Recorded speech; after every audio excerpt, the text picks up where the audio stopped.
Good afternoon and welcome to the 693rd meeting of the Economic Club of New York. I'm Barbara Van Allen, President and CEO of the club. It's an honor to be here with all of you in this early start of kicking off our 2023 season of events here at the club. The Economic Club, for those of you that aren't familiar, is the nation's leading nonpartisan forum for discussions on economic, social, and political issues. Over the past 3 years, through our diversity, equity, and inclusion programming, we've been leveraging our platform to bring together prominent thought leaders to help us explore and better understand the various dimensions of inequity in underrepresented communities of all types, and to highlight strategies, best practices, and resources that the business community can use to be a force for change. We're not doing this work alone, and we've been lucky enough to have these partners, corporate partners, BlackRock, MasterCard, PayPal, S&P Global, and Taconic Capital, as well as many members, speakers, and subject matter experts that are now and continue to be engaged in this work. I'd like to give a warm welcome to students from Mercy College and the Gabelli School of Business at Fordham University who are joining us today. Welcome. I'm really honored to welcome our special guest, Brandon Copeland.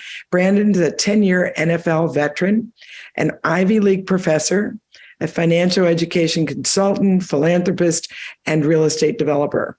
He's a graduate of Penn's Wharton School of Business. Brandon also has gone on to create and teach Life 101 at Penn, where he's providing a platform of resources to assist multiple generations on their financial journeys. In addition to teaching, Brandon's a member of CNBC's Financial Wellness Council, Forbes 30 Under 30 honorees, and he's the a member of the NFL Players Advisory Committee, and actually a recipient of the NFLPA's highest honor, the Alan Page Community Service Award. Currently, Brandon stars in the Netflix series Buy My House. It's kind of fun, Brandon. Brandon is certainly passionate and dedicated to encouraging and empowering others, whether it be mental or financially. And we're just delighted to have you here, Brandon. Thank you. The format today is going to be a fireside chat, and we're delighted to have club member Jason Kelly with us today doing the honors of moderating.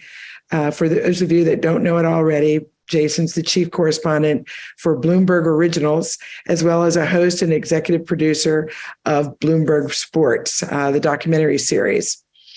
In addition, I wanted to just share with everyone, we're going to use the chat box for the conversation. And so if you have any questions, you can enter them directly for consideration, time permitting. As a reminder, the conversation is on the record. We do have a couple media on the line. And Jason, if you're ready, I'm happy to turn the mic over to you. I'm ready. Thank you so much, Barbara. It's great to be back with the club. This is always really exciting for me to lead these sorts of conversations. And especially today, because this is like right in the wheelhouse of where I'm spending so much of my time at Bloomberg, really exploring this intersection of business, sports, culture, politics, life, all of it. And nobody better to talk to than Cope about all of this. Really, really good to be with you. You know, Barbara did a nice job of trying to sum up everything that you're doing, Cope. I mean, tell us about sort of where you are in your journey and sort of how you've put this together and what you're doing right now. Yeah, no, well, one, thank you for having me. You know, it's an amazing pleasure and honor to be here. Like you said, Barbara, you did an amazing job, you know, summing up my life in a nutshell and stuff. And, you know, every once in a while, I'm like, dang, I am doing a lot. Like I'm sure many of the people in the club here. So, yeah, no, I think where I'm at in my journey, I'm 31 years old, going on 32, July 2nd. So we always got a holiday weekend, really, really close. You know, I'll look forward to that. I've finished up my 10th season in the NFL. And as we haven't announced it yet, but hey, we're here, right? As I figure out what's next, for me, you know, I am excited for the opportunity of what I've built over the past 10 years while playing football, I guess. So as Barbara mentioned, you know, we do a few different things, right? First, I'm a husband, I'm a father. That's the most important job, right? Then I am interested in real estate. I develop real estate. We're doing multifamily. We're doing some residential. And now we're doing land development where we're making, Target, Super Target, our tenant, and Wawa's and stuff. And so I'm just a avid learner and growing in that realm. And my foundation, we're really strengthening it up with Beyond the Basics and really trying to make sure that our impact is not just our impact has ripple effect. And so, then we also have a class that we're teaching, and we just shot a TV show in December. And so I guess I tell people, some people have said, hey, you got to stay away from that shiny object syndrome. For me, I lean into that. The things that I want, the things that I love, the things that I am interested and intrigued by, I try to learn as much as I possibly can, find other people around me that have superpowers in those lanes, and then partner and collaborate with them to try to drive the most impact that I can within those spaces. So to answer your question, right now, we are literally looking at the entire landscape. We are strengthening each and every part of the business. And then we are finding the right partners that can help us take it to the next level and grow, not only from a business standpoint, but also from an impact standpoint. Yeah, it's so interesting because you embody in many ways, Cope, something that is relatively new, and a relatively new phenomenon. And that is picking up on something you said, that you've developed this while you were playing. And I Right. dare say that if we went back 20, 25 years and if we talk to even right now, a lot of former NFL players, their lives were very segmented. They played in college, then they played in the NFL, and that was really what they did. And then there was a moment when they weren't playing in the NFL, either by their own choice or by injury or whatever that was. And then they got on with the rest of their lives. You are a great example of someone who didn't do that. And you were thinking about the life after the league, as it were, probably even before you got to Penn. Why is that? Like, what was it that made you think like that? Yeah. So two instances, I'd say.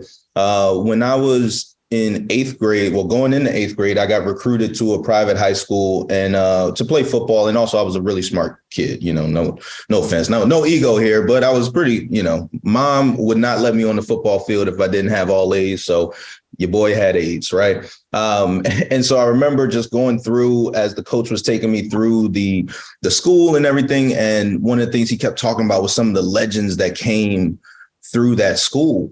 And I remember, I consider myself a pretty humble, down-to-earth individual. And I remember when he was talking about them, just my competitive nature as an athlete was just like, I want to be so good that you forget about them.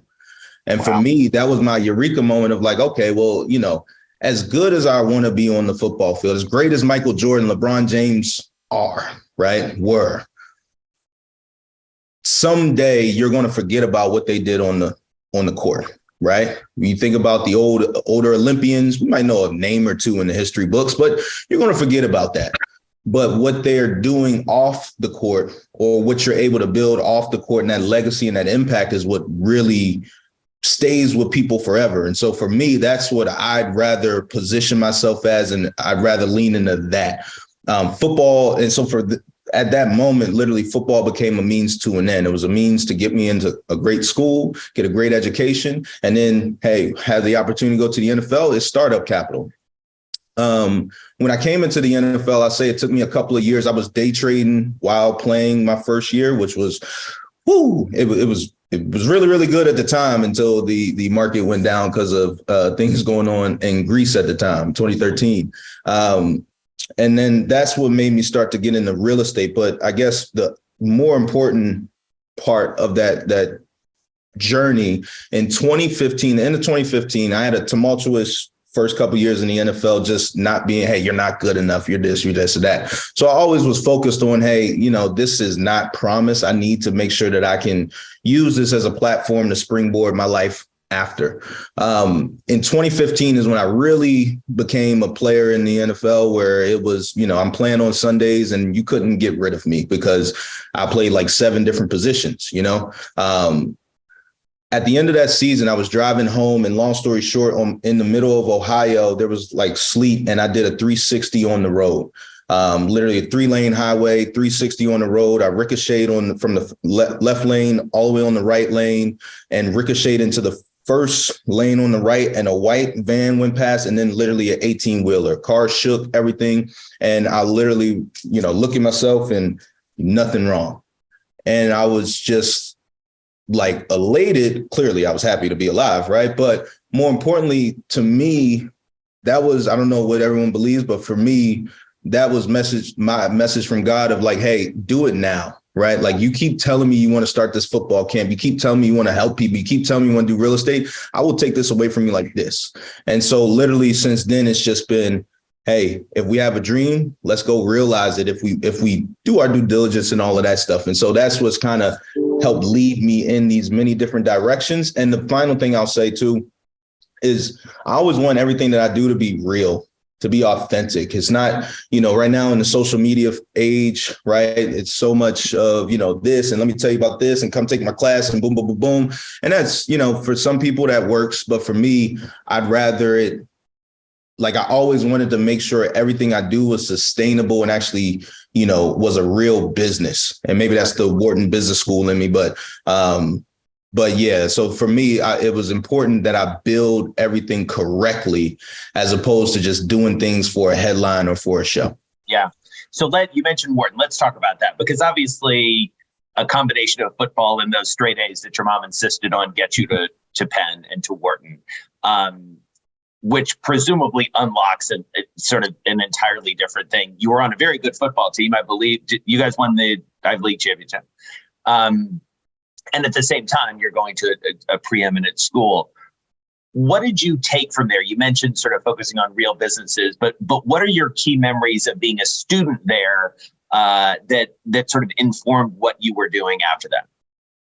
Yeah, I remember that was the first time I was actually challenged academically. And what I mean when I say that is, when I was a kid in middle school, I didn't bring book bag home type of thing. Like, teacher would hand out homework, I'd get it done and then pass it, put it in my locker, boom. And my parents were like, why are you not, where's your book bag? What are you doing? But more importantly, not just challenge academically, but, I remember kids coming back from the first summer talking about, oh, I did this internship here. I went Morgan Stanley and this and this and this. And I was just like, what is that? Right.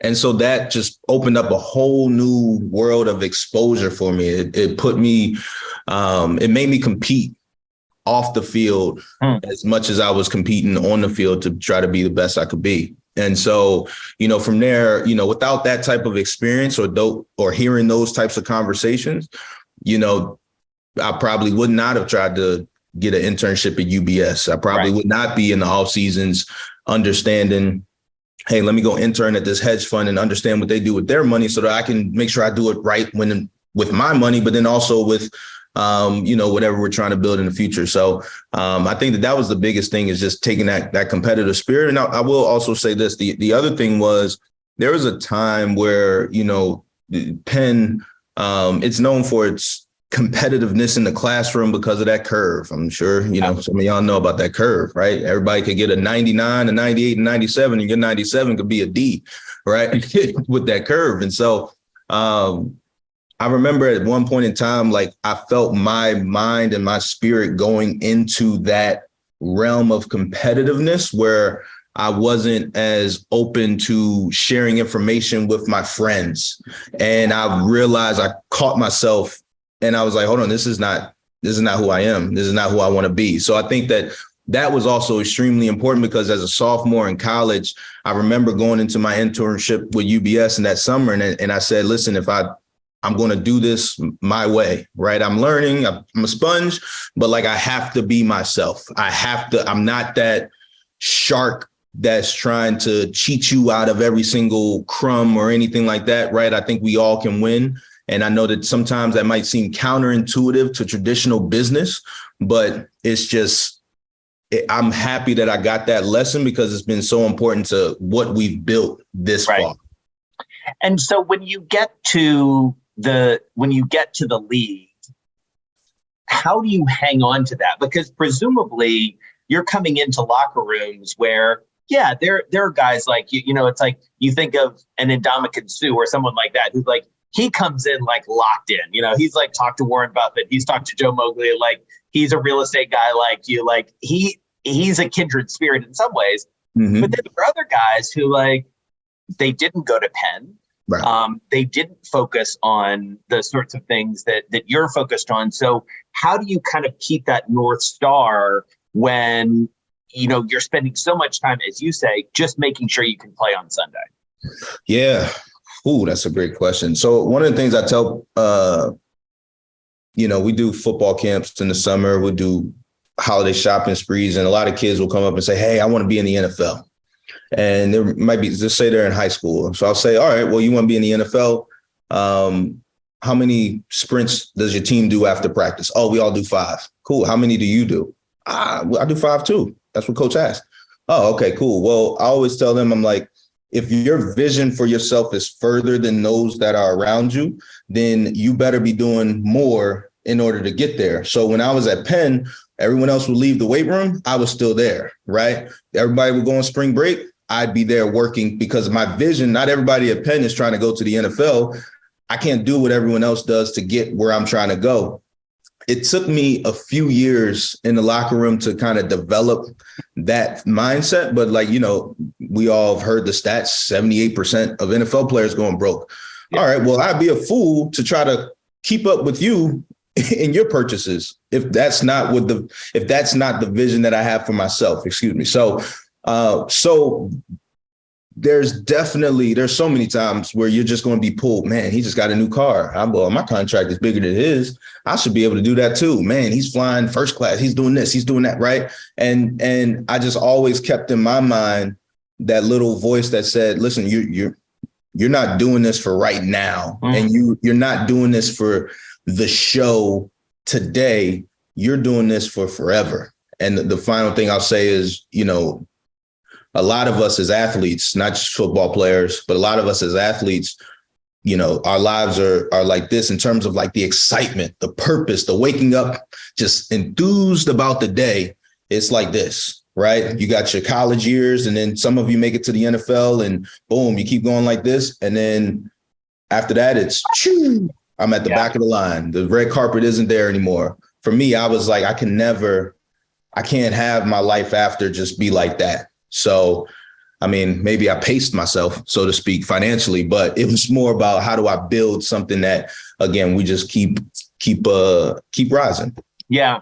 And so were there veterans in the locker rooms who you sort of gravitated toward, either in your own locker rooms or elsewhere as you were studying up? Because clearly, as you said, you're a self-described sponge. So I have to think like you're always head on a swivel, as it were, not just on the field, but, thinking about businesses as well. So who did you look to where that helped you develop sort of a playbook?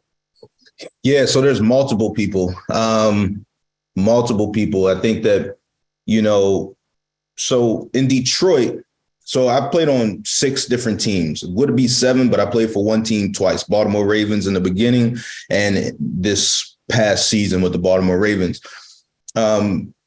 When you come in, you're just a chicken with your head cut off. You're just trying to, all right, be there on time. Oh, you guys can find me. If I'm a minute late to meetings, you can find me $2,500. Oh, I got to get there, right? Like, so you're just trying to figure it out, especially coming from Ivy League football. It's a little different, right? It's a big difference, excuse me, right? So the first people I was studying were the people whose careers had lasted over 4 years. Yeah. Okay, what are you doing after practice? I remember Elvis Dumervil, who was a Pro Bowl player. He came there, and I remember he would have, after practice, he would go through a whole nother routine of stretching and rehab and sauna and therapy. And I was like, oh, wow, no wonder you're a Pro Bowler. Everybody else is showering up. You're still working. Okay, let me take a note there, right? I will see how people would maintain their bodies and cold tubs and all of that type of stuff.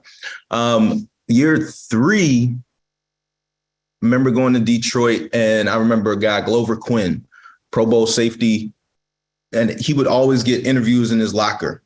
And every time he'd be in his locker, he'd have on a hat with a logo. In the corners, it would be a bunch of different things. And I'm like, Clover, that's not Nike. That's not Gatorade. Like, what is that?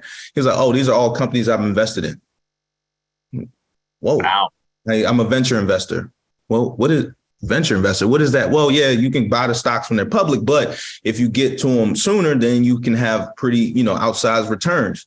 And so what I do with my platform, a lot of people would love to be on national TV every single day. So I'll take your logo, put it on a hat, boom. Every single day you come to my locker, I got 16 different outlets around me, and I work that into the deal, the equity relationship, right? Oh, wow. When can we meet? When can we have a conversation? So I've seen Calvin Johnson, Megatron, first ballot Hall of Famer as well. What I noticed about that guy in particular, when I went to Detroit, I was just a guy, we call it coming off the street, meaning I had been cut, fired, you're not good enough. And then, Detroit ended up picking me up months later. And he was the first guy that came up and introduced himself to me. And then I just started, which, this is the highest guy on the team. At that time, I think he's making 19 million per year. Right. And I'm the lowest guy on the team, barely should even have a locker. Right. And he was the first person to introduce himself to me and take me under his wing. And then I watched the way that he would be working himself into different franchise opportunities and different business relationships and how he was investing off the field. And still, most importantly, they always talked about, and I wasn't a wide receiver, for those who don't know, I might look, like I could be a wide receiver, but I wasn't, right? I was more of a defensive guy, hit your quarterback type of guy. But they always talked about how Calvin, every single meeting, every single week, took ridiculous notes on his opponent. This guy could literally walk out of the bed and be the best wide receiver on the field today. He was he's Megatron. He didn't make his own nickname. For those who don't know, he's Megatron, right? But he still attacked every single game and every single opponent with the same tenacity that he did as a rookie. And so my thought was, hey, if you're doing that, I better be doing that. So, I literally have, my own method of taking notes and analyzing my opponents and all of that type of stuff. But again, I've just taken gems and from different people in different aspects of their lives. And one other thing I'll say too, because I think it's really important to highlight, Tahir Whitehead, he's a business partner of mine now. We're building a 40-unit building, 60-unit building together in Newark, New Jersey, his hometown. And, his locker was next to mine. He went to Temple, I went to Penn. We never knew of each other beforehand, but he has 4 boys. And the way him and his wife interacted with each other and the way he loved on his boys and things like that, right? Like I took notes on that too, right? Like, how do you balance that? Like Glover Quinn would talk about how I didn't have children at the time. He would talk about how, he doesn't live close to the facility, close to our office. He lives at least 15 minutes away because he wants to be able to dump the workday when he walks into the house.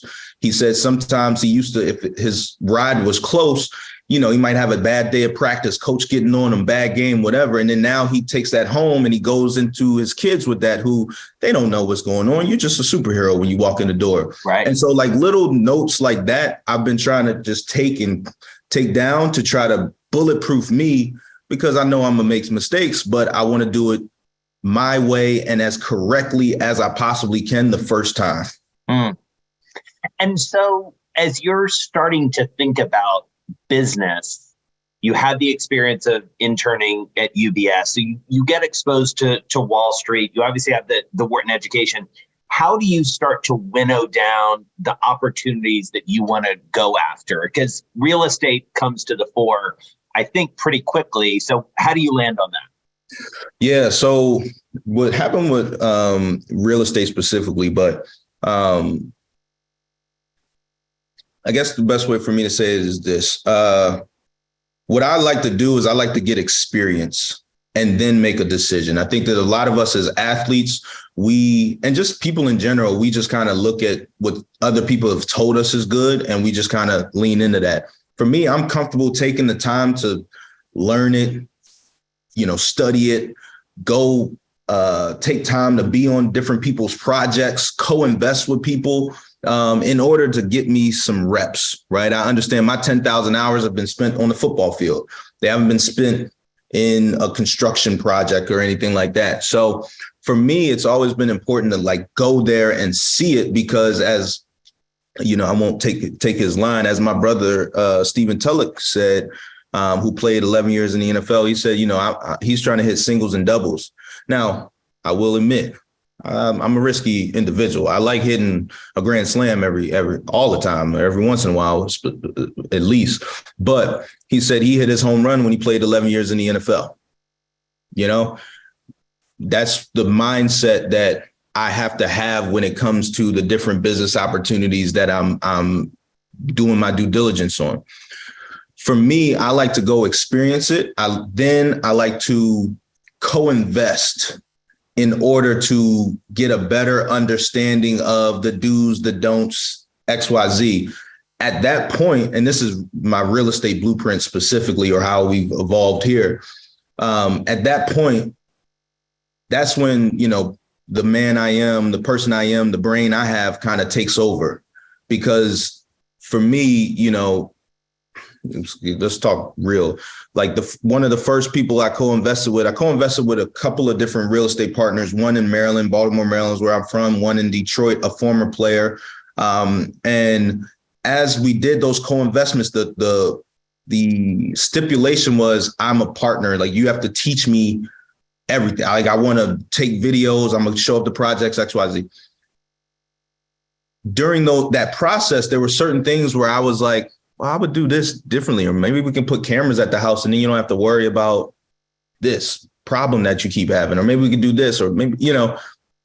And so once we got reps in that way, at a certain point, I got the stomach to say, okay, I can do this myself. Yeah. Right. And then that's when I take the leap of faith, so to speak. But I still try to surround myself with, again, the right people who have experience, who are literally focused on it 24/7, the same way I was at that time focused on football. But now I'm just more, you know, focused on ownership and growth. Yeah. And am I right to analyze that you sort of, or to observe that you started in, you know, sort of residential real estate, and then you sort of built up from there, because you have a pretty diverse portfolio at this point. So is that sort of an example of what you're talking about, that it seems like it was a pretty deliberate, methodical approach, even to what you invested in on the real estate side specifically? 100%. I would say, so I'll take you through it really quickly. The market went down 2%. In, you know, about December 2013, I had options trade on Nike, call options, and it blew it out the water.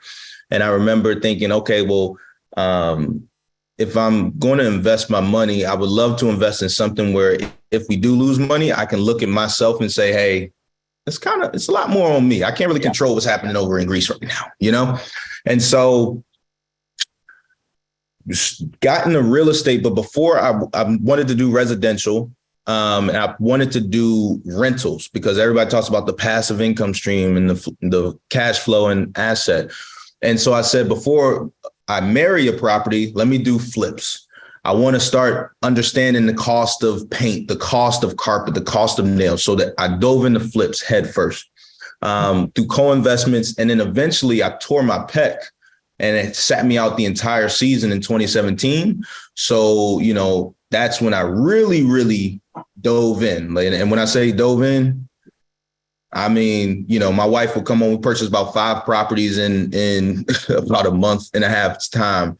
And my wife thought I had a problem. She was, you know, she came home like, hold up. I'd be like, hey, babe, what'd you do today? How was work? She works at Google, and she was, you know, oh, things were good, boom, boom, boom. I'm like, oh, she was like, how was your day? And, you know, I'm in a sling, just, oh, it was good. You know, everything's good. Rehab's going well. We bought a house. And, you know, you keep having that conversation. At a certain point, she's like, whoa, you don't even know what you're doing yet. Right. And so we had a great year doing that. And then from there, I guess, like you said, I just kept an open mind. And so I saw some of my co-investors, they're starting to do multifamily. You're doing a 12 unit now. Okay. That's interesting. I'm going to just put that in the back of my brain, but I'm going to keep focusing on this. Let me get good with this. During that year, I actually went and became the project manager for my own property for the first time. Usually I have somebody handling it all, but I'm in Home Depot myself. I'm figuring it out.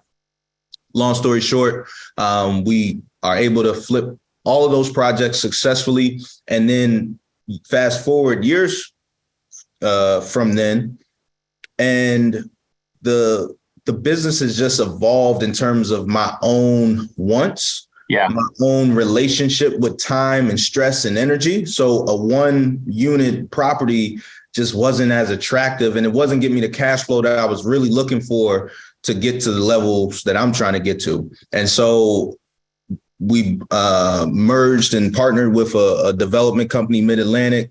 Now, again, we have a 41 unit, a 66 unit. We have an 88 unit in California, a 12 and a 16. And then over the last couple of years, we started getting into land development. And I guess to directly answer your question, I kept an open mind.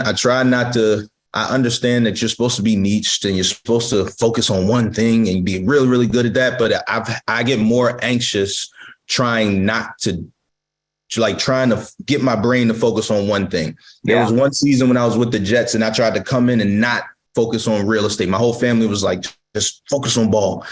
And I'm sweating, just not trying to text my property manager. So at some point, you got to just accept that you are you. Yeah. And it's just who you are. And you just got to lean into that. And that's what, again, we've been fortunate thus far. But hopefully now that we're leaving, and have more time on our plate without the NFL, hopefully now we can just scale and level up. Yeah.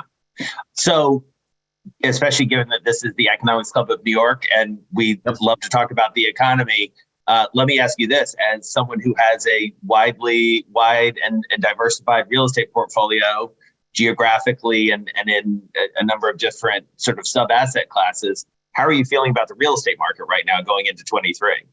Yeah, so I'm loving my land development projects. So the land development projects, those are triple net lease assets. Those are, the Amazons, the FedExes of the world, the super targets. I'm not worried about them covering their rent, so to speak, right? The multifamily space, that is where you are very, very subject to market conditions, right? Mm-hmm. Interest rates rising. However, it's a teeter tot. It's a balancing scale. I don't know what the right word is, but you know what I mean. The seesaw. Everybody, you might have kids. You've seen the seesaw. Because as interest rates rise, that home that you wanted to purchase now, it's not looking as sexy as it did a month ago or right before Powell raised rates. So now you're back into the rental market, right? But now if you're in an area like New York, and the rental rates are rising through the roof, now you're thinking about, okay, well, let me get down to Newark, New Jersey. So what we're trying to do is we're trying to pick assets in really strong locations. Yeah. Most of our builds are ground up developments, or, they have tax abatements, affordable housing components as well, too, where we're trying to make sure that we buy correctly.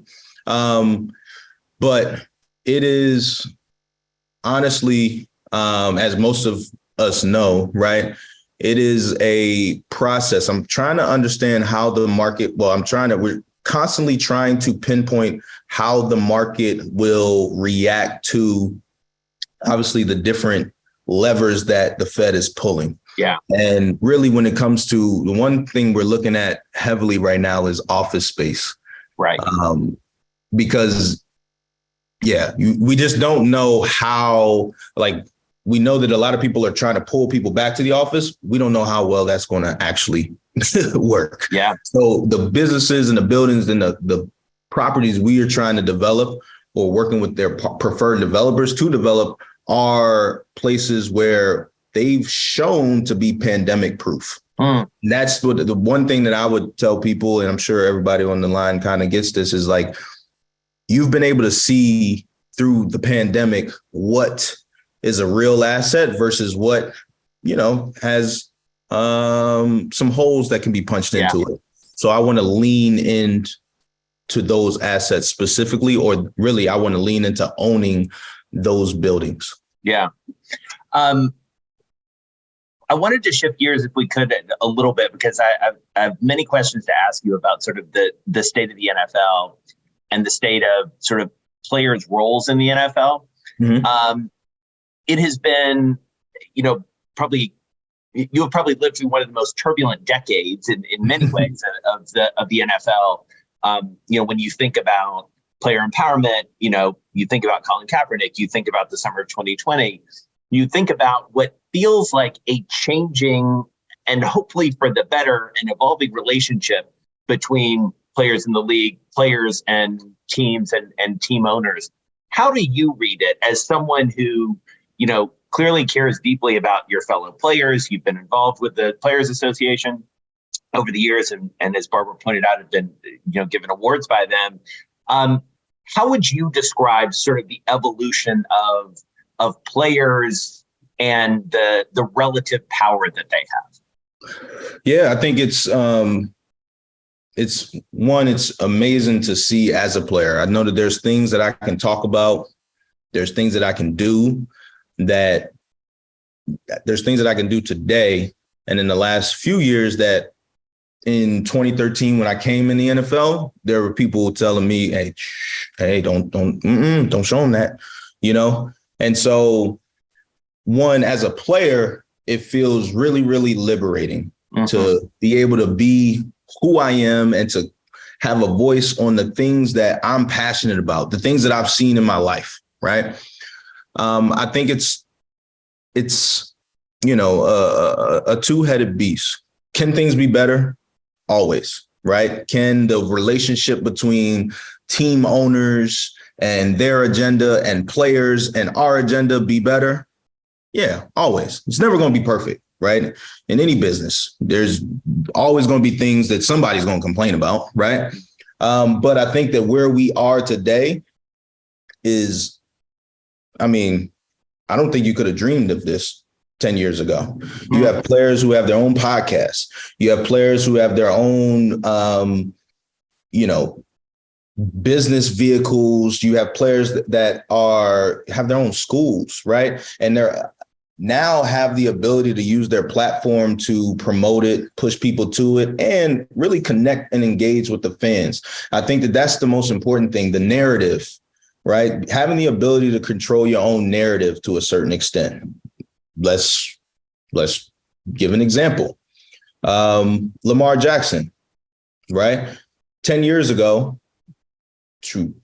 20 years ago, if he would have sat out for a game like this, he would have no chance in the media, right? Like for a playoff game, he would have no chance in the media. But thanks to him being able to control his narrative, hey, I have a PCL sprain. It's not something that just heals overnight, right? XYZ, right? Like he's been able to at least balance the scales out just a bit. Mm-hmm. And I think that that's the great thing about the evolution from the Colin Kaepernick era to today. And I think that, I would employ everyone out there is just to continue to listen and form your own opinion. I think that that's the biggest thing that I see when I watch and I read things, right? Like as a player, we go in the locker room, we talk about the game. And then when we go out and we talk to the media, we say, hey, they played a great game. They're a good team. They're boom, boom, boom. Right. Keep that in mind. Right. I'm not saying take it with a grain. I'm not saying that you have to take everything with a grain of salt, but just understand that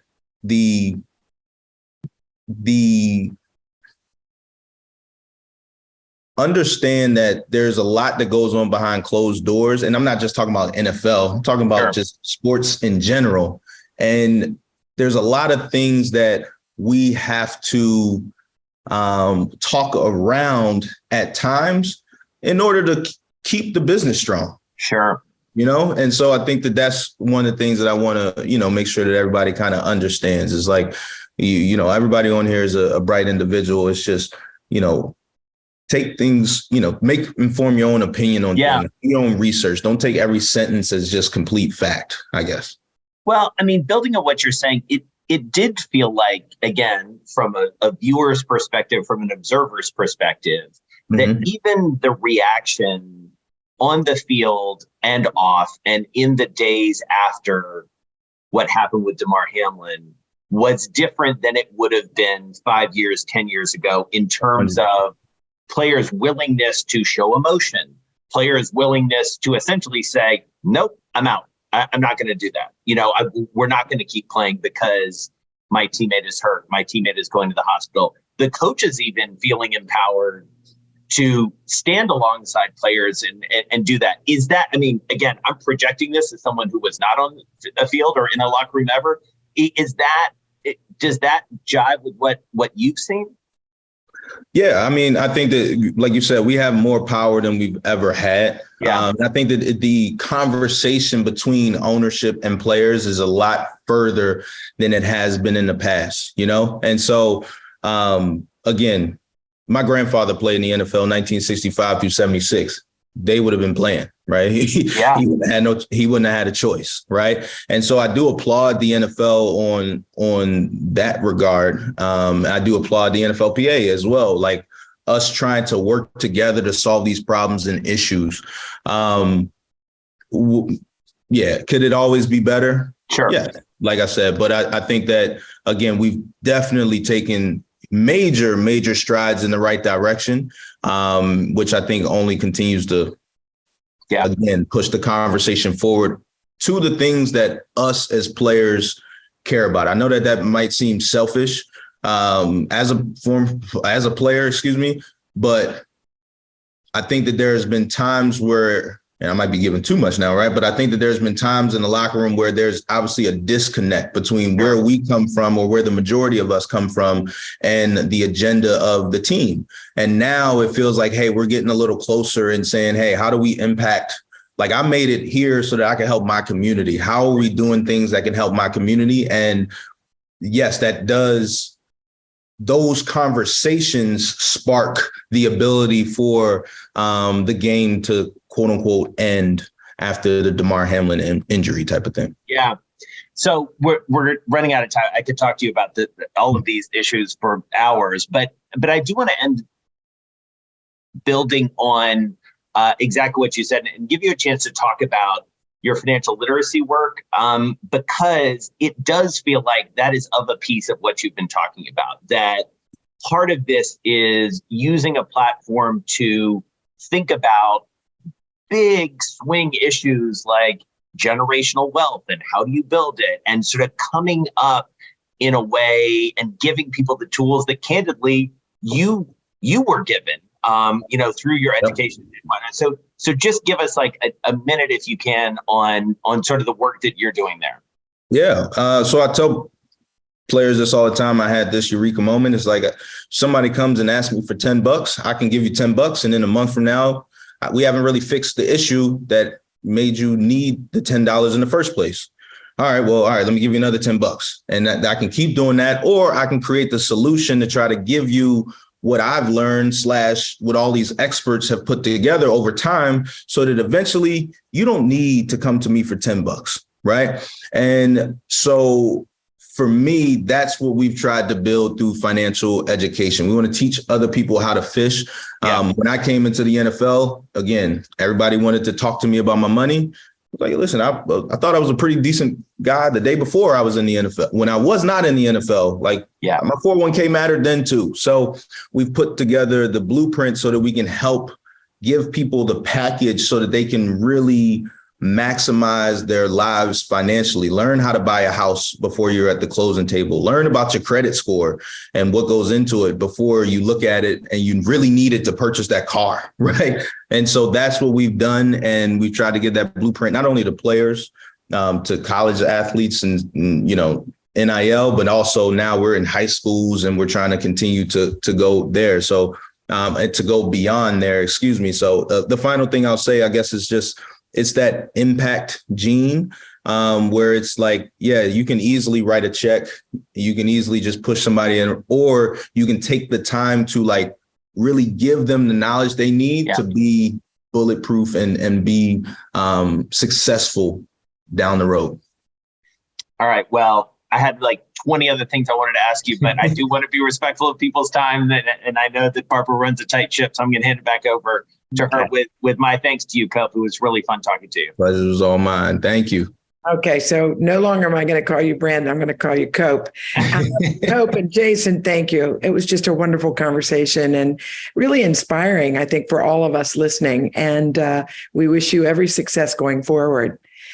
Before I touch base on our upcoming events, I just want to give a reminder to the members on the call that we are approaching the deadline for the 2023 ECNY Fellows Program, which is a program designed for mid-career, upwardly mobile